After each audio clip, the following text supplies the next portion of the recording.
जय जगन्नाथ पिलाने इतिहासर आ गोटे नुआ क्लास को तुम स्वागत।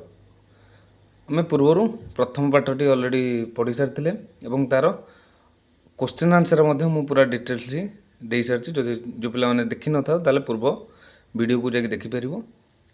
तो जो पे आज आम क्लास द्वितीय पाठ भारतर असहयोग आंदोलन ओडिशा रे यार प्रभाव ए विषय आज आम पढ़ा। ठीक अच्छे पे कही रखी जदि नुआ था निश्चित भाव में सब्सक्राइब करदेव। ठीक धन्यवाद पे आम आरंभ करवा जे भारतर असहयोग आंदोलन पे जदि असहयोग कथा देखा असहयोग अर्थ कौन सहयोग न करवा। जदि आम सीधा सड़क असहयोग अर्थ बाहर करवा ताले आम से सहयोग न करिया तामाने भारतर असहयोग आंदोलन कौन ना आम कि भाव में इंग्रेज मानक सहयोग न करवा ता विरुद्ध से भली आंदोलनटी होता बा से विषय आम जाना ताने आम कौ क्षेत्र में से आम सहयोग करुले जहाद्वारा कि आम से क्षेत्र में सहयोग करवा नहीं बोली आम आंदोलन होइछे। देखिए प्रथम आसला कौन खिलाफत आंदोलन। खिलाफत आंदोलन कौन थिला ना प्रथम विश्वयुद्ध रे तुर्की मित्र शक्ति विरोध में युद्ध करथिला। युद्ध समय तुर्की जो साम्राज्य को विभाजित कर दिया जायतिला।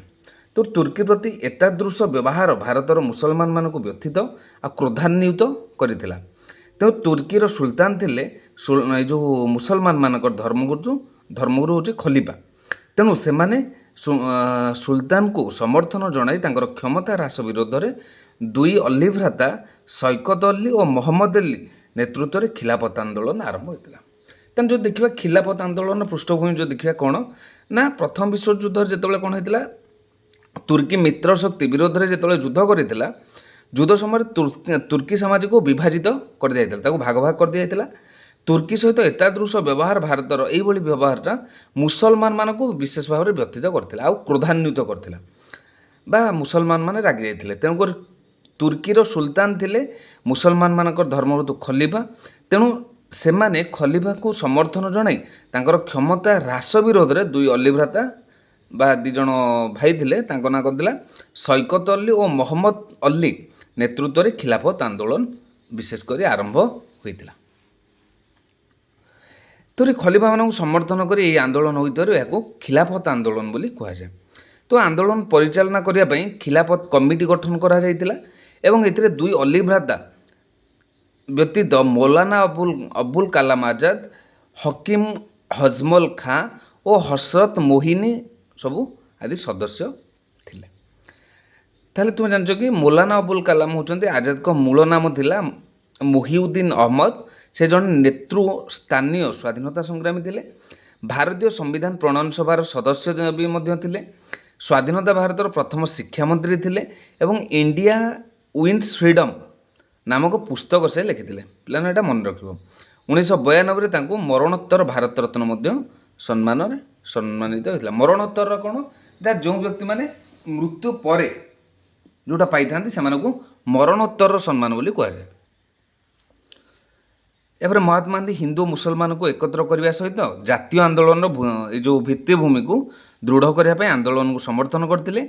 1919 नवेम्बर में गांधीजी निखिल भारत खिलाफत सम्मेलन सभापति मनोनीत होते।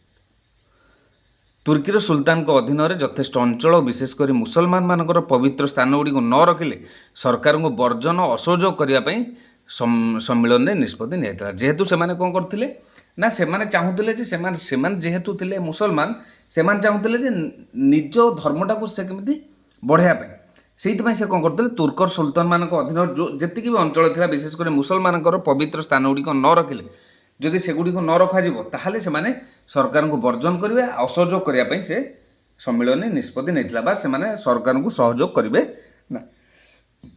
यही धमक सत्वे प्रथम विश्वयुद्ध पर तुर्की उपर लदी जाइथिबा सेवर्स चुक्ति द्वारा मुसलमान अधिकृत अनेक अंचल अधीन को काढ़ी निया एवं गांधीजी परामर्श क्रमे निखिल भारत खिलाफत कमिटी असहयोग कार्यक्रम ग्रहण कर आंदोलन करते। विशेषकर गांधीजी परामर्श क्रमे ये आंदोलन को सेमाने आरंभ करथिले एवं 1920 जून 9 तारिख रे इलाहाबाद सर्वदलीय बैठक आयोजन करागला एवं ଏଠାରେ ଗାନ୍ଧିଜୀଙ୍କ ନେତୃତ୍ୱରେ ଖିଲାଫତ କମିଟି ଇଂରେଜ ସରକାରଙ୍କ ସହିତ ସମ୍ପର୍କ ଛିନ୍ନ କରିବା ପାଇଁ ନିଷ୍ପତ୍ତି ନେଇଥିଲା। ଯେହେତୁ ଏଠାରେ କ'ଣ ହେଇଥିଲା, ଗାନ୍ଧିଜୀଙ୍କ ନେତୃତ୍ୱରେ ଖିଲାଫତ କମିଟି ଯେଉଁ ଗଠନ ହେଇଥିଲା ସେଥିରେ ଇଂରେଜ ସରକାରଙ୍କ ସହିତ ଯେଉଁ ସମ୍ପର୍କ ଥିଲା ତାକୁ ଛିନ୍ନ କରିବା ପାଇଁ ଏଥିରେ କ'ଣ କରାହେଇଥିଲା, ନିଷ୍ପତ୍ତି ନିଆଯାଇଥିଲା।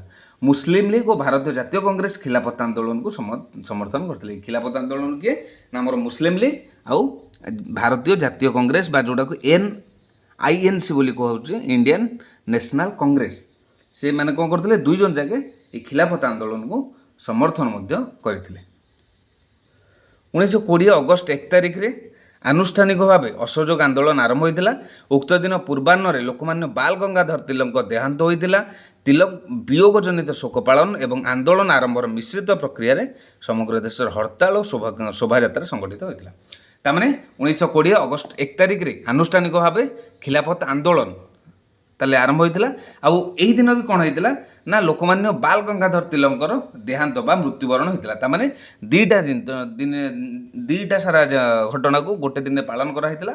କ'ଣ ଯେ ତାଙ୍କର ବିୟୋଗ ଜନିତ ଶୋକ ପାଳନ ଏବଂ ଆନ୍ଦୋଳନର ଆରମ୍ଭ ଦୁଇଟା ସାରାର ମିଶ୍ରିତ ଯେଉଁ ପ୍ରତିକ୍ରିୟାରେ ସମଗ୍ର ଦେଶର ହରତାଳ ଏବଂ ଶୋଭାଯାତ୍ରା ସଂଗଠିତ ହୋଇଥିଲା। ଅସହଯୋଗ ଆନ୍ଦୋଳନ ଇଂରେଜ ସରକାରଙ୍କ ବିରୋଧରେ ମହାତ୍ମା ଗାନ୍ଧୀଙ୍କ ପରିଚାଳିତ ପ୍ରଥମ ଗଣ ଆନ୍ଦୋଳନ। ଯଦି ଆମେ ଦେଖିବା এই ଯେଉଁ ଅସହଯୋଗ ଆନ୍ଦୋଳନ ହେଉଛି ଇଂରେଜ ସରକାରଙ୍କ ବିରୋଧରେ ମହାତ୍ମା ଗାନ୍ଧୀଙ୍କର ପରିଚାଳିତ ପ୍ରଥମ ଗଣ ଆନ୍ଦୋଳନ ବା ଲୋକମାନଙ୍କୁ ନେଇକି ସେ ଆନ୍ଦୋଳନ କରିଥିଲେ।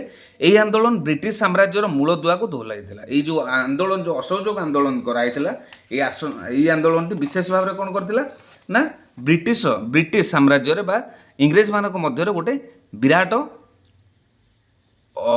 ମାନେ ତାଙ୍କ ମଧ୍ୟରେ ଗୋଟେ ସେମାନଙ୍କ ମୂଳଦୁଆକୁ ଦୋହଲାଇ ଦେଇଥିଲା ବା ତାଙ୍କୁ ଗୋଟେ ବିରାଟ ଧକ୍କା ଲାଗିଥିଲା।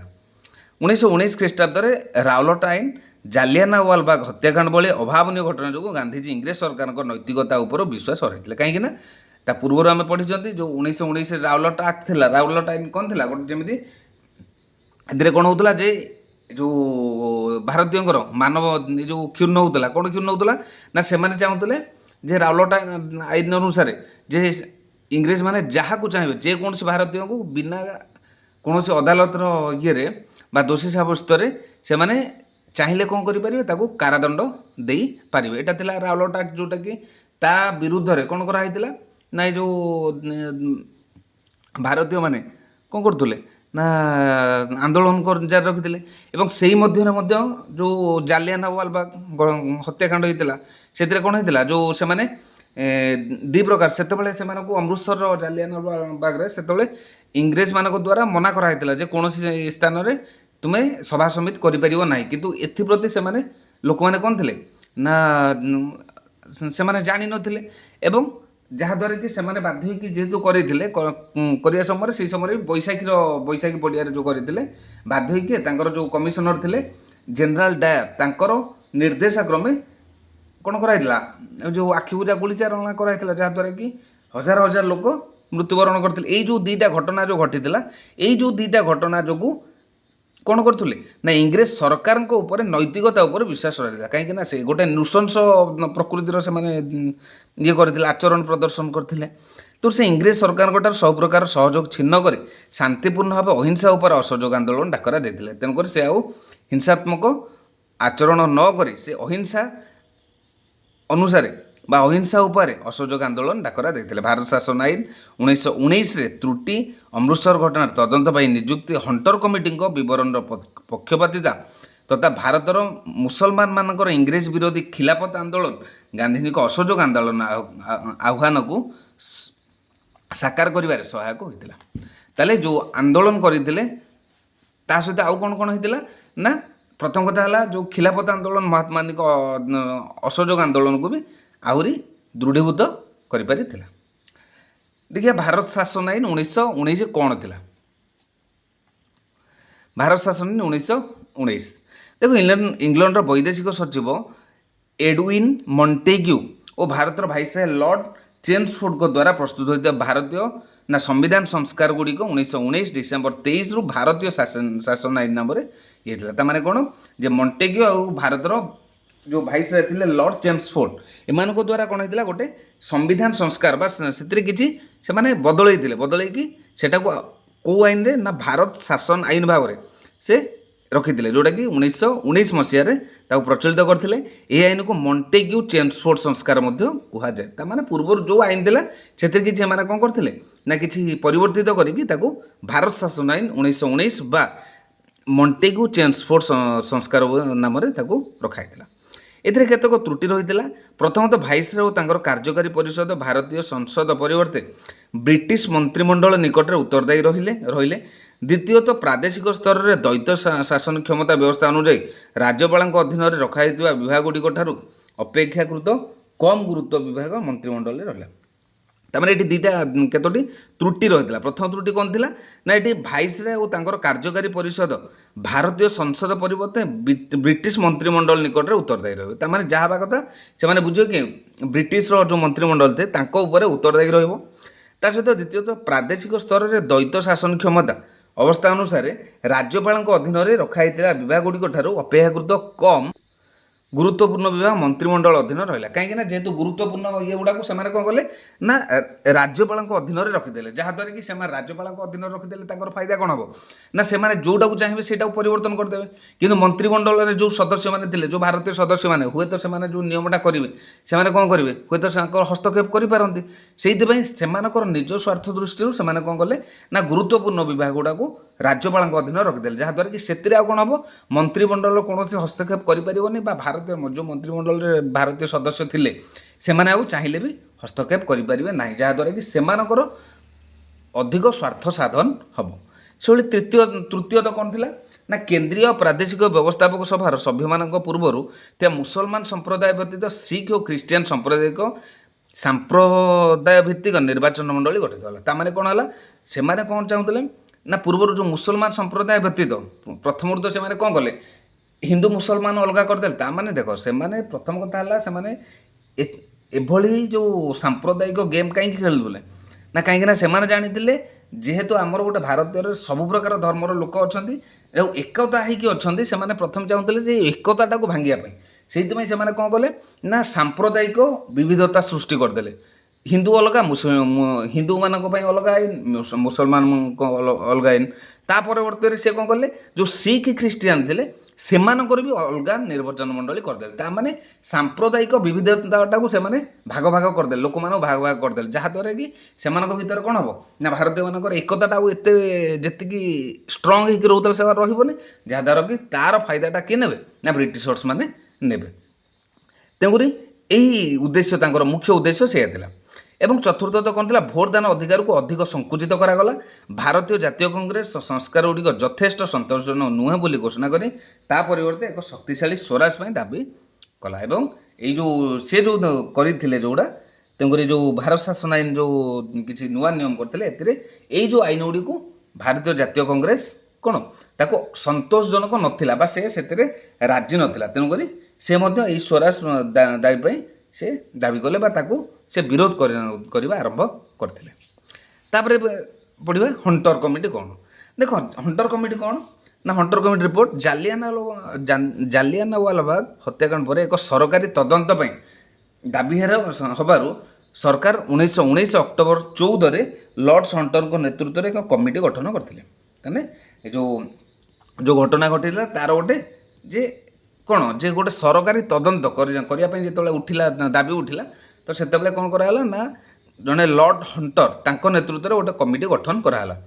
କିନ୍ତୁ ଦେଖାଗଲା ଯେ ଏଇ କମିଟି ଗଠନ କେବଳ ଏକ ଧୂଆଁବାଣ ଥିଲା, କାହିଁକିନା ଏଇଟା ଗୋଟେ ମାନେ ଲୋକ ଦେଖାଣିଆ ଥିଲା, ତା'ର କୌଣସି ସେମିତି ଆସିନଥିଲା, ନିଷ୍କର୍ଷ ଆସିନଥିଲା। ପ୍ରକୃତରେ ବ୍ରିଟିଶ ଲର୍ଡ଼ ସଭା ଜେନେରାଲ ଡାୟରଙ୍କ କାର୍ଯ୍ୟକୁ ଅନୁମୋଦନ କରିଥିଲା ଓ ତାଙ୍କ ପାଇଁ ବ୍ରିଟିଶ ଜନସାଧାରଣ 30,000 ପାଉଣ୍ଡ ସଂଗ୍ରହ କରିଥିଲେ। ତା'ମାନେ ଦେଖ ଏଇଟା ଯେଉଁ ଦେଖିବା ଏଇଟା ଯେଉଁ ତାଙ୍କର ଗୋଟେ ପ୍ରୟୋଜିତ ଇଏ ଥିଲା, ଯେଉଁ ସେମାନଙ୍କୁ ମାନେ ଏଇଟା ଜଣକର ନଥିଲା, ତାକୁ ପ୍ରୟୋଜିତ ଭାବରେ କ'ଣ କରିଥିଲା ନା ଏଇ ଯେଉଁ ଜେନେରାଲ ଡାୟରଙ୍କ କାର୍ଯ୍ୟକୁ ଅନୁମୋଦନ ଦେଇଥିଲା। କିଏ ଦେଇଥିଲା ନା ପ୍ରକୃତ ବ୍ରିଟିଶ ହିଁ ତାକୁ ଏଇଭଳିଆ ବ୍ରିଟିଶ ଲର୍ଡ଼ ସଭାରେ ସେ ତାଙ୍କୁ ଏଭଳି କରିବା ପାଇଁ ଅନୁମତି ଦିଆଯାଇଥିଲା। ତେଣୁକରି ଏଇଟା ଗୋଟେ ଆକସ୍ମିକ ଘଟଣା ନଥିଲା, କହିବାକୁ ଗଲେ ଏଇଟା କ'ଣ ଥିଲା ଗୋଟେ ପ୍ରୟୋଜନିକ ଘଟଣା ଥିଲା। ତେଣୁକରି ଏହା ଜାଣିବା ପରେ ଭାରତୀୟ ଅତ୍ୟନ୍ତ କ୍ଷୁବ୍ଧ ହୋଇଥିଲେ ବା ଏ ଯେଉଁ ରାଗି ଯାଇଥିଲେ। ତେଣୁ 1920 ମସିହା ସେପ୍ଟେମ୍ବର 4ରୁ 9 ତାରିଖ ପର୍ଯ୍ୟନ୍ତ କଲିକତାଠାରେ କଂଗ୍ରେସ ଏକ ସ୍ୱତନ୍ତ୍ର ଅଧିବେଶନ ଅନୁଷ୍ଠିତ ହେଲା। ଏହି ଅଧିବେଶନରେ ଗାନ୍ଧିଜୀଙ୍କ ଅସହଯୋଗ ପ୍ରସ୍ତାବ କଂଗ୍ରେସ ଦ୍ୱାରା ତାର ନିଷ୍ପତ୍ତି ଭାବେ ଗୃହୀତ ହେଲା। ତାମାନେ ଏଇ ଯେଉଁ ଇଏ ଗୁଡ଼ାକ ପରେ ଯେତେବେଳେ ଜାଣିବା ପାଇଁ ପାଇଲେ ଯେଉଁ ଯେଉଁଟାକି ଜାଲିଆନାୱାଲାବାଗ ଯେଉଁ ଘଟଣା ଥିଲା, ଯେଉଁଟାକି ଗୋଟେ ସବୁଠାରୁ ଗୋଟେ ହିଂସାତ୍ମକ ଘଟଣା ଥିଲା, ଯେଉଁଟାକୁ କେହି ବି ପସନ୍ଦ କରିନଥିଲେ। ଆଉ ପରବର୍ତ୍ତୀ ସମୟରେ ଯେତେବେଳେ ଏଇ ହଣ୍ଟର କମିଟି ଦ୍ୱାରା ଯେତେବେଳେ ତା ପରବର୍ତ୍ତୀ ସମୟରେ ସେମାନେ ଜାଣିବା ପାଇଁ ପାଇଲେ ଯେ ପ୍ରକୃତରେ ଏଇଟା ଗୋଟେ ପ୍ରୟୋଜିତ ଯୋଜନା ଥିଲା ବା ସେମାନେ ଜାଣି ଶୁଣିକି ଏମିତି କରିଥିଲେ, ଯେ ଏଥିପ୍ରତି ତାଙ୍କର ଭାରତୀୟମାନେ ଆହୁରି କ୍ଷୁବ୍ଧ ହୋଇଥିଲେ ବା ରାଗି ଯାଇଥିଲେ। ସେଥିପାଇଁ 1920 ସେପ୍ଟେମ୍ବର 4ରୁ 9 ତାରିଖ ପର୍ଯ୍ୟନ୍ତ ସେ ଏକ ସ୍ୱତନ୍ତ୍ର ଯେଉଁ ଆମର ଭାରତୀୟ କଂଗ୍ରେସ ଥିଲା, ଜାତୀୟ କଂଗ୍ରେସ ଥିଲା, ସେ କ'ଣ କରିଥିଲା ଗୋଟେ ସ୍ୱତନ୍ତ୍ର ଅଧିବେଶନ ସେ ଅନୁଷ୍ଠିତ କରିଥିଲା। ଏହି ଅଧିବେଶନରେ ଗାନ୍ଧିଜୀଙ୍କ ଅସହଯୋଗ ପ୍ରସ୍ତାବ କଂଗ୍ରେସ ଦ୍ୱାରା ନିଷ୍ପତ୍ତି ଭାବେ ଗୃହୀତ ହୋଇଥିଲା। ତାମାନେ ଯେଉଁ ଗାନ୍ଧିଜୀ ଯେଉଁ କହିଥିଲେ ଅସହଯୋଗ ଆନ୍ଦୋଳନ କରିବା ପାଇଁ, ତାକୁ ଗ୍ରହଣ କରାଯାଇଥିଲା। ତେଣୁକରି 1920 ଡିସେମ୍ବର ମାସରେ ନାଗପୁରରେ ଅନୁଷ୍ଠିତ ଏହି କଂଗ୍ରେସର ବାର୍ଷିକ ଅଧିବେଶନରେ ଏହା ଅନୁମୋଦିତ ହୋଇଥିଲା। ଗାନ୍ଧିଜୀଙ୍କ ବଳିଷ୍ଠ ନେତୃତ୍ୱରେ ଅସହଯୋଗ ଆନ୍ଦୋଳନକୁ ଚାଲୁ ରଖିବା ପାଇଁ ନିଷ୍ପତ୍ତି ନିଆଗଲା। ତାମାନେ ତା ପରବର୍ତ୍ତୀ ସମୟରେ ଯେତେବେଳେ 1920 ଡିସେମ୍ବର ମାସରେ ଯେତେବେଳେ ହେଲା କ'ଣ, ଯେତେବେଳେ ପୁଣି ନାଗପୁରରେ ଯେତେବେଳେ କଂଗ୍ରେସର ବାର୍ଷିକ ଅଧିବେଶନ ହେଲା, ସେହି ସମୟରେ ଏଇ ଯେଉଁ ଅସହଯୋଗ ଆନ୍ଦୋଳନକୁ ଜାରି ରଖିବା ପାଇଁ ନିଷ୍ପତ୍ତି ନିଆଗଲା ବା ତାକୁ ଚାଲୁ ରଖିବା ପାଇଁ ନିଷ୍ପତ୍ତି ନିଆଗଲା। ବୁଝିଲେ ପିଲାମାନେ? ବର୍ତ୍ତମାନ ଦେଖିବା ଅସହଯୋଗ ଆନ୍ଦୋଳନର କାର୍ଯ୍ୟକ୍ରମ। ଯେ ଅସହଯୋଗ ଯେଉଁ ଆନ୍ଦୋଳନ କରାଯିବ ତାର କ'ଣ କାର୍ଯ୍ୟକ୍ରମ, ତାର କାର୍ଯ୍ୟପନ୍ଥା କ'ଣ ରଖିବା ପାଇଁ ସ୍ଥିର କରାଯାଇଥିଲା। ଯେଉଁ ଦେଖିବା ଅସହଯୋଗ ଆନ୍ଦୋଳନର କାର୍ଯ୍ୟକ୍ରମ ଇଂରେଜ ଅନୁଷ୍ଠାନ ଓ ବିଦେଶୀ ଦ୍ରବ୍ୟ ବର୍ଜନ ଥିଲା। ବିଶେଷ କରି ଯେ ଯେଉଁ ଇଂରେଜ ଅନୁଷ୍ଠାନ ଥିଲା ଆଉ ବିଦେଶୀ ଦ୍ରବ୍ୟ ଯେଉଁମାନେ ସେମାନଙ୍କ ଦ୍ରବ୍ୟକୁ ଆଣିକି ଆମ ଭାରତୀୟଙ୍କୁ ବିକିକି ସେମାନେ ଲାଭବାନ ହେଉଥିଲେ, ଏଇ ଦୁଇଟାକୁ ପ୍ରଥମେ କ'ଣ କରାହେଲା, ବର୍ଜନ କରିବା ପାଇଁ ଥିଲା। ଅସହଯୋଗ ଆନ୍ଦୋଳନର ମୂଳ ନୀତି ଥିଲା ପ୍ରଥମ ପର୍ଯ୍ୟାୟରେ ଇଂରେଜ ସରକାରଙ୍କୁ ଅଚଳ କରିବା ଏବଂ ନିମନ୍ତେ ନିମ୍ନଲିଖିତ ପଦକ୍ଷେପକୁ ଗ୍ରହଣ କରାଯାଇଥିଲା। ତାମାନେ ଏଥିରେ ମୁଖ୍ୟ ଥିଲା କ'ଣ, କେତେକ ଯେଉଁ ଇଂରେଜ ଅନୁଷ୍ଠାନ ଆଉ ସେମାନଙ୍କର ଯେଉଁ ବିଦେଶୀ ଦ୍ରବ୍ୟ ବର୍ଜନ କରିବା, ଏହି ଅସହଯୋଗର ମୂଳ ଲକ୍ଷ୍ୟ ଥିଲା। 1919 ମସିହାରେ ଭାରତ ଶାସନ ଆଇନ ଅନୁଯାୟୀ ଅନୁଷ୍ଠିତ ହେବାକୁ ଥିବା ନିର୍ବାଚନ ଓ ସରକାରୀ ଉତ୍ସବ ବର୍ଜନ କରିବା। ତାମାନେ କ'ଣ ସବୁ ଥିଲା ନା, 1919 ମସିହାରେ ଯେଉଁ ଭାରତ ଶାସନ ଆଇନ ଅନୁଯାୟୀ ଯେଉଁ ଅନୁଷ୍ଠିତ ହେବାକୁ ଥିବା ନିର୍ବାଚନ ଓ ସରକାରୀ ଉତ୍ସବ ବର୍ଜନ କରିବା, ତା'ର କେତୋଟା ପଦକ୍ଷେପ କ'ଣ ଗ୍ରହଣ କରାଯିବ। ସମସ୍ତ ପ୍ରକାର ସରକାରୀ ଉପାଧି ଫେରସ୍ତ, ଯାହାକୁ ଯାହା ସରକାରୀ ଉପାଧି ସବୁ ଦିଆହେଇଥିଲା ତାକୁ ଫେରସ୍ତ କରିବା ପାଇଁ ସେ ନିଷ୍ପତ୍ତି ନିଆଯାଇଥିଲା। ଆଉ ସମସ୍ତେ ସରକାରୀ ପଦବୀ, ଯିଏ ବି ସରକାରୀ ଚାକିରି କରିଛନ୍ତି ବା ପଦବୀରେ ଅଛନ୍ତି, ସେମାନଙ୍କୁ ଇସ୍ତଫା ଦେବା ପାଇଁ କୁହାଯାଇଥିଲା। ଆଇନଜୀବୀଙ୍କ ଦ୍ୱାରା ବିଚାରାଳୟ ବର୍ଜନ, ମାନେ ଯେଉଁ ଆଇନଜୀବୀ ଥିଲେ ବା ଯେଉଁ ଓକିଲମାନେ ଥିଲେ ସେମାନେ ବିଚାରାଳୟକୁ ଯିବେନି ବା ସେମାନେ ବର୍ଜନ କରିବେ। ଛାତ୍ରମାନଙ୍କ ଦ୍ୱାରା ସରକାରୀ ବିଦ୍ୟାଳୟ ଓ ମହାବିଦ୍ୟାଳୟ ବର୍ଜନ, ଯେଉଁ ପିଲାମାନେ ସରକାରୀ ବିଦ୍ୟାଳୟରେ ସବୁ ପଢ଼ୁଥିଲେ ବା ଏ ଯେଉଁ ମହାବିଦ୍ୟାଳୟରେ ପଢ଼ୁଥିଲେ ତାକୁ ବର୍ଜନ କରିବେ ବା ତାକୁ ଆଉ ଯିବେ ନାହିଁ ପଢ଼ିବା ପାଇଁ। ବିଦେଶୀ ଦ୍ରବ୍ୟ ତଥା ବିଦେଶୀ ଲୁଗା ବର୍ଜନ, ଆଉ ବିଦେଶୀ ଦ୍ରବ୍ୟ ଆଉ ବିଦେଶୀ ଲୁଗା ବର୍ଜନ, ମାନେ ତାହେଲେ ବିଦେଶୀ ଜିନିଷ ଆମେ କିଛି ବ୍ୟବହାର କରିବା ନାହିଁ। ସେଭଳି ଏହା ବ୍ୟତୀତ କେତେକ ଗଠନମୂଳକ କାର୍ଯ୍ୟକ୍ରମ ଗ୍ରହଣ କରିବା ପାଇଁ ସ୍ଥିର କରାଯାଇଥିଲା। ସେଗୁଡ଼ିକ ହୋଇଥିଲା କ'ଣ ନା, ଯେଉଁ ଖଦି ଆଉ ଗ୍ରାମୋଦ୍ୟୋଗର ପ୍ରସାର, ହିନ୍ଦୁ ଓ ମୁସଲମାନଙ୍କ ମଧ୍ୟରେ ଏକତା ସୃଷ୍ଟି, ଅସ୍ପୃଶ୍ୟତା ନିବାରଣ ଓ ଜାତୀୟ ଶିକ୍ଷା ଅନୁଷ୍ଠାନ ସ୍ଥାପନ। ତାମାନେ ଏଇଠି କେବଳ ସେତିକି ନଥିଲା, ତା ସହିତ ଆଉ କ'ଣ ଥିଲା, କିଛି ଗଠନମୂଳକ କାର୍ଯ୍ୟ ଥିଲା। କ'ଣ ନା, ଖଦି ଉପରେ ସେତେବେଳେ ପ୍ରାୟୋରିଟି ଦିଆହେଇଥିଲା। ଯେହେତୁ ଖଦି ଉପରେ କ'ଣ କରିଥିଲା, ଯେହେତୁ ସେମାନଙ୍କ ବସ୍ତ୍ର ପିନ୍ଧିବା ନାହିଁ କହିଲେ, ତାମାନେ ଭାରତୀୟଙ୍କର କ'ଣ ହେବ ଯେ ସେମାନଙ୍କର ପୁଣି ବସ୍ତ୍ର ଚାହିଦା ମେଣ୍ଟାଇବା ପାଇଁ କିଛି କରିବାର ନାହିଁ। ତ ସେଥିପାଇଁ ସେମାନେ ଖଦି ଆଉ ଗ୍ରାମୋଦ୍ୟୋଗର ପ୍ରସାର, ଯେ କିଭଳି ଭାବରେ ଗାଁ ଗହଳିରେ କେମିତି ଉଦ୍ୟୋଗର ପ୍ରସାର ହୋଇପାରିବ, ଗାଁ ଗହଳି ମାନେ ଯେଉଁ କାମ ସେମାନେ କରୁନଥିଲେ କିଭଳି ଭାବରେ ସେଇ କାମକୁ କରିବେ। ତା ସହିତ ହିନ୍ଦୁ ମୁସଲମାନ ମାନଙ୍କର ଏକତା ସୃଷ୍ଟି, କାହିଁକିନା ଇଂରେଜମାନ ମୁଦା ଥିଲା କ'ଣ, ସେମାନେ ଅଲଗା କରିଦେବା ପାଇଁ ଯେଉଁ କରିଥିଲେ, ଯେ ସେଥିପାଇଁ ଏଥିରେ ମଧ୍ୟ ଗୋଟେ ଏଜେଣ୍ଡା ଥିଲା ଯେ କେମିତି ହିନ୍ଦୁ ମୁସଲମାନ ଏକାଠି ହେଇକି କାର୍ଯ୍ୟ କରିବେ। ତା ସହିତ ଅସ୍ପୃଶ୍ୟତା ନିବାରଣ, ଅସ୍ପୃଶ୍ୟତା କ'ଣ, ଯେଉଁ ଛୁଆଁ ଭେଦଭାବ ଥିଲା ତାକୁ ମଧ୍ୟ ଦୂର କରିବା ପାଇଁ ଏବଂ ଜାତୀୟ ଶିକ୍ଷାନୁଷ୍ଠାନ ବିଭିନ୍ନ ଖୋଲିବା ପାଇଁ, ଏଇଭଳି କେତେକ ଗଠନମୂଳକ କାର୍ଯ୍ୟକ୍ରମ ମଧ୍ୟ ଗ୍ରହଣ କରାଯାଇଥିଲା। କେଉଁଥିରେ, ସେ ଅସହଯୋଗ ଆନ୍ଦୋଳନରେ। ଯଦି ଅଳ୍ପ ସମୟ ମଧ୍ୟରେ ଆନ୍ଦୋଳନର ବହ୍ନି ସମଗ୍ର ଭାରତରେ ବିସ୍ତାର ଲାଭ କରିଥିଲା। ତାମାନେ ଏଇ ଯେଉଁ ଆନ୍ଦୋଳନଟି ସମଗ୍ର ଭାରତରେ ଖୁବ୍ କ୍ଷିପ୍ର ଭାବରେ ମାନେ ପ୍ରସାରିତ ହୋଇଥିଲା, କାହିଁକିନା ଲୋକମାନେ ଏହାକୁ ମଧ୍ୟ ଗ୍ରହଣ କରିଥିଲେ। ସାଧାରଣ ଜନତା ପ୍ରଥମ ଥର ପାଇଁ ବହୁ ସଂଖ୍ୟାରେ ଏହି ଆନ୍ଦୋଳନରେ ଯୋଗ ଦେଇଥିଲେ। ତେଣୁକରି ଏଇ ଯେଉଁ ଆନ୍ଦୋଳନ ଏତେ କ୍ଷିପ୍ର କମିଥିଲା ବା ଲୋକମାନଙ୍କୁ ଏତେ ପ୍ରଭାବିତ କରିଥିଲା, ପ୍ରଥମ ଥର ପାଇଁ ସାଧାରଣ ଜନତା ମଧ୍ୟ ଏହି ଆନ୍ଦୋଳନରେ ସାମିଲ ହୋଇଥିଲେ। ଗାନ୍ଧିଜୀଙ୍କ ଡାକରାରେ ମୋତିଲାଲ ନେହେରୁ ଓ ଚିତ୍ତରଞ୍ଜନ ଦାସଙ୍କ ପରି ଖ୍ୟାତନାମା ବାରିଷ୍ଟର ଆଇନ ବ୍ୟବସାୟ ତ୍ୟାଗ କରିଥିଲେ। ଏବଂ କ'ଣ ମୋତିଲାଲ ନେହେରୁ, ଚିତ୍ତରଞ୍ଜନ ଦାସ ଏଇଭଳି କେତେକ ମହାନ ବାରିଷ୍ଟର ବା ଓକିଲ ସେମାନେ କ'ଣ କରିଥିଲେ, ସେମାନେ ଆଇନ ବ୍ୟବସାୟ ମଧ୍ୟ ତ୍ୟାଗ କରିଥିଲେ। ଏବଂ ବହୁ ବିଶିଷ୍ଟ ବ୍ୟକ୍ତି ସବୁ ଚାକିରିରୁ ଇସ୍ତଫା ଦେଇଥିଲେ। ଚକ୍ରବର୍ତ୍ତୀ ରାଜଗୋପାଳଚାରୀ, ବଲ୍ଲଭ ଭାଇ ପଟେଲ, ଜବାହରଲାଲ ନେହେରୁ, ସୁଭାଷ ଚନ୍ଦ୍ର ବୋଷ, ଗୋପବନ୍ଧୁ ଦାସ ଏଭଳି ଅନେକ ବ୍ୟକ୍ତି ଅସହଯୋଗ ଆନ୍ଦୋଳନରେ ବିଶେଷ ଭାବରେ ଯୋଗ ଦେଇଥିଲେ। ଏବଂ ବହୁ ସଂଖ୍ୟାରେ ଲୋକ କାରାବରଣ କରିଥିଲେ। କାରାବରଣ ମାନେ କ'ଣ, ଜେଲ୍ ସେମାନଙ୍କୁ ଯିବା ପାଇଁ ପଡ଼ିଥିଲା। ଏହି ସମୟରେ ଏକ ଉଲ୍ଲେଖନୀୟ କାର୍ଯ୍ୟ ଥିଲା ତିଲକ ସ୍ୱରାଜ ପାଣ୍ଠି ଗଠନ। ସେହି ସମୟରେ ଗୋଟେ ଥିଲା କ'ଣ, ତିଲକ ସ୍ୱରାଜ ପାଣ୍ଠି ଗଠନ। ଯେ କ'ଣ ନା ଆନ୍ଦୋଳନକୁ ଅର୍ଥ ଯୋଗାଇବା ପାଇଁ ଏହି ପାଣ୍ଠିକୁ ଜନସାଧାରଣ ମୁକ୍ତ ହସ୍ତରେ ଇଏ କରିଥିଲେ। କାହିଁକିନା ଗୋଟେ ଇଏ କରାଯିବ ମାନେ, ଗୋଟେ ଯେଉଁ ଆନ୍ଦୋଳନ କରାଯିବ ମାନେ ସେଥିପାଇଁ କିଛି ଅର୍ଥ ଦରକାର ବା କିଛି ଅର୍ଥ ଖର୍ଚ୍ଚ ହେବ। ସେ ଅର୍ଥ ଆସିବ କୁଆଡ଼ୁ, ତେଣୁକରି ସେଠି କ'ଣ କରାହେଇଥିଲା, ଏକ ପାଣ୍ଠି ଗଠନ କରାହେଇଥିଲା। ଯେଉଁଟାକି ସେଇ ପାଣ୍ଠିକୁ କ'ଣ ହେଉଥିଲା, ଲୋକମାନଙ୍କୁ କୁହାଯାଉଥିଲା ଯେ ତୁମେମାନେ ମୁକ୍ତ ହସ୍ତରେ କିଛି ଦାନ କର ବା ଏଇଠିକି ଦାନ କରିବା ଦ୍ୱାରା ସେଇ ପାଣ୍ଠିର ଯେଉଁ ପଇସା ଗୁଡ଼ିକ ଆମର ଆନ୍ଦୋଳନରେ ଖର୍ଚ୍ଚ ହେବ। ତେଣୁକରି ସେଠି କ'ଣ ଗଠନ ହୋଇଥିଲା ନା ତିଲକ ସ୍ୱରାଜ ପାଣ୍ଠି ଗଠନ ହୋଇଥିଲା। ଯେଉଁଟାକି ସେଇ ଗଠନ, ସେଇ ପାଣ୍ଠିକୁ ଲୋକମାନେ କ'ଣ କରୁଥିଲେ, ଦାନ କରୁଥିଲେ ଏବଂ ସେଇ ପଇସାକୁ ଆନ୍ଦୋଳନ କାର୍ଯ୍ୟରେ ବ୍ୟବହାର କରାହେଉଥିଲା। ଏହାଫଳରେ ଅଳ୍ପ ଦିନ ମଧ୍ୟରେ ଏଥିରେ 1 କୋଟି ଟଙ୍କା ଜମା ହେଇଥିଲା। ତା'ମାନେ ଦେଖ ସେ ପାଣ୍ଠିରେ ସେଇ ସମୟରେ 1 କୋଟିର ମୂଲ୍ୟତାନ କେତେ, ତାହେଲେ ଏତେ ଟଙ୍କା ସେତେବେଳେ ସେମାନେ ଏଇ ପାଣ୍ଠିରେ କ'ଣ କରାହେଇଥିଲା ନା ଜମା ହୋଇପାରିଥିଲା ବା ଲୋକମାନେ ଏତିକି ସବୁ କ'ଣ କରିଥିଲେ ଯେ ଦାନ କରିଥିଲେ। ତୁମେ ଜାଣିଛ କି ଲୋକମାନେ ବାଲଗଙ୍ଗାଧର ତିଲକଙ୍କ ସ୍ମୃତିରେ ହିଁ ତିଲକ ସ୍ୱରାଜ ପାର୍ଟି ହେଇଥିଲା। କାହିଁକି ନା ଯେତେବେଳେ ଯେଉଁଦିନ ଆମର ଅସହଯୋଗ ଆନ୍ଦୋଳନ ହେଲା ମାନେ ଆରମ୍ଭ, ସେଇଦିନ ବାଲଗଙ୍ଗାଧର ତିଲକଙ୍କର ଦେହାନ୍ତ ହୋଇଥିଲା ବା ସେ ମୃତ୍ୟୁବରଣ କରିଥିଲେ। ତେଣୁ ତାଙ୍କର ଏଠି ସ୍ମୃତିରେ ଏଇଟା ତିଲକ ସ୍ୱରାଜ ପାଣ୍ଠି ଗଠନ କରାଯାଇଥିଲା।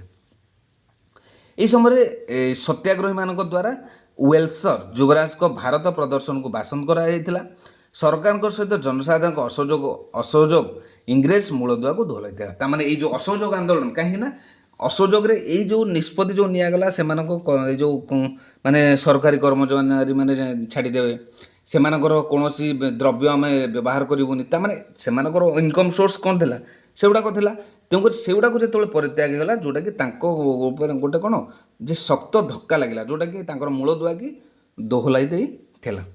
1921 ଖ୍ରୀଷ୍ଟାବ୍ଦ ଡିସେମ୍ବର ମାସରେ ଇଂରେଜର ଅହମ୍ମଦାବାଦରେ ବାର୍ଷିକ ଅଧିବେଶନରେ ଅସହଯୋଗ ଆନ୍ଦୋଳନ ଚାଲୁ ରଖିବା ନିମନ୍ତେ ନିଷ୍ପତ୍ତି ଥିଲା। ତାହେଲେ 1921 ଡିସେମ୍ବର ମାସରେ ଯେଉଁ କଂଗ୍ରେସ ଅହମ୍ମଦାବାଦ ବାର୍ଷିକ ଅଧିବେଶନ, ତା'ମାନେ 20 ଡିସେମ୍ବର ହେଇଥିଲା କେଉଁଠି, ନାଗପୁରରେ ତାକୁ ସ୍ଥିର କରାଯାଇଥିଲା ଯେ ହଁ ଅନୁମୋଦନ ଦିଆଯାଇଥିଲା ହଁ ଅସହଯୋଗ ଆନ୍ଦୋଳନ କରିବା ପାଇଁ। ତା ପରବର୍ତ୍ତୀ ଅଧିବେଶନ ଯେଉଁ ହେଇଥିଲା 1921 ଡିସେମ୍ବର ମାସରେ ଅହମ୍ମଦାବାଦରେ, ତା'ମାନେ ପିଲାମାନେ ମୋର 1920ରେ ହେଇଥିଲା କେଉଁଠି ନା ଆମର ନାଗପୁରରେ, ଆଉ 1921ରେ ଅହମ୍ମଦାବାଦରେ ଯେଉଁ ବାର୍ଷିକ ଅଧିବେଶନ ହେଇଥିଲା ସେଥିରେ ମଧ୍ୟ ଅସହଯୋଗ ଆନ୍ଦୋଳନକୁ ଚାଲୁ ରଖିବା ପାଇଁ ନିଷ୍ପତ୍ତି ନିଆଯାଇଥିଲା। ଅସହଯୋଗ ଆନ୍ଦୋଳନ ବ୍ୟାପକତା ଇଂରେଜମାନଙ୍କ ମଧ୍ୟରେ ଭୟ ସୃଷ୍ଟି କରିଥିଲା। ଏଣୁ ସରକାର ଏହାକୁ ଦମନ କରିବା ପାଇଁ ବହୁତ ଚେଷ୍ଟା କରିଥିଲେ। କାରଣ ଏଇ ଯେଉଁ ଇଏଟା ବିଶେଷ କରି ତାହେଲେ ପୂର୍ବରୁ ଯାହା ବି ଆନ୍ଦୋଳନ ହେଇଥିଲା, କିନ୍ତୁ ଯେତେବେଳେ ଅସହଯୋଗ ଆନ୍ଦୋଳନ ବହୁତ ଭାବରେ ଇଂରେଜମାନଙ୍କୁ ପ୍ରଭାବିତ କରିଥିଲା ବା ସେମାନଙ୍କ ଉପରେ ପ୍ରଭାବ ପକାଇଥିଲା, ତେଣୁ ସେମାନେ ଯେକୌଣସି ପ୍ରକାରରେ ତାକୁ ଦମନ କରିବା ପାଇଁ ସେମାନେ କ'ଣ କରିଥିଲେ ନା ଚେଷ୍ଟା କରିଥିଲେ। ତେଣୁକରି ଗାନ୍ଧିଜୀଙ୍କୁ ଛାଡ଼ି ଅନେକ ବିଶିଷ୍ଟ ଲୋକଙ୍କୁ କାରାଦଣ୍ଡରେ ଦଣ୍ଡିତ କରାହେଲା ବା ଗାନ୍ଧିଜୀଙ୍କୁ ଛାଡ଼ିକି ଅନେକ ନେତାଙ୍କୁ କ'ଣ କରାହେଲା, ତାଙ୍କୁ ଜେଲ୍ ଦଣ୍ଡ ଦିଆଗଲା। ଏହି ପରିପ୍ରେକ୍ଷୀରେ ଗାନ୍ଧିଜୀ ଇଂରେଜ ସରକାରଙ୍କୁ 1922 ଫେବୃଆରୀ 1 ତାରିଖରେ ଚେତାବନୀ ଦେଲେ ଯେ 7 ଦିନ ମଧ୍ୟରେ ସମସ୍ତ ରାଜନୈତିକ ବନ୍ଦୀକୁ ମୁକ୍ତ କରାନଗଲେ ସମ୍ବାଦପତ୍ରକୁ